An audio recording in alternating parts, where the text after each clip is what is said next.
Being a college student during COVID-19 gives us a unique perspective and a story to tell future generations. Let's look back at what this fall quarter was like for Northwestern students and what they can look forward to for the winter.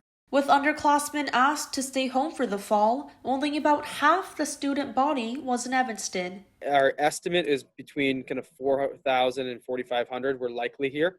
A little over 500 of those being in campus housing. Once bustling spaces, now empty. Students in Evanston say campus is eerily quiet. You can literally walk around anywhere and not run into people. Sophomore Joanne Park received an exception to remain on campus for the fall. I'm not going to say that I think that we should put more rules in place because I think there are more than enough. I think our school is doing a lot more than most schools, which is good.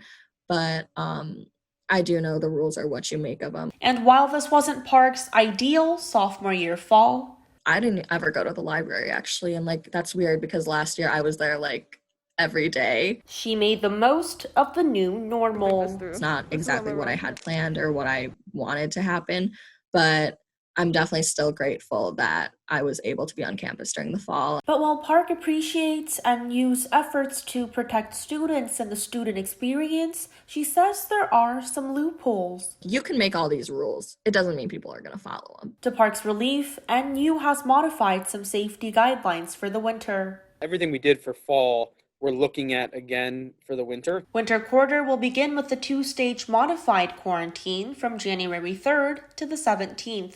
Undergrad classes, which begin January 11th, will be remote during the Wildcat Wellness quarantine. I think we'll see how that Wildcat Wellness period goes. And obviously, as we move through those stages, figure out can more in-person activity happen, whatever it may be. But I would not expect to see changes around kind of masking expectations or, leniency and testing. And with more students returning, Figora says NU is doing its best to make the new normal of the student experience enjoyable. The goal is to find something for students to do, continuing to look at kind of the extracurricular, whether that be club sports or student organizations. In an email on December 9th, Northwestern Provost Kathleen Haggerty says that NU is confident about its winter plans. We are not going to bring students here and then send them home. If they're here, they're here. And while there are lots of uncertainties on and off campus, students like Park and admin like Figora hope the NU community will look back on this time and remember a community that puts safety first. I'm hoping that students kind of say, we survived through a pandemic. No one got really sick. And obviously keep our students safe is the most important thing. Hoping COVID soon becomes a page in NU's history book. Jenny Huh, Northwestern News Network.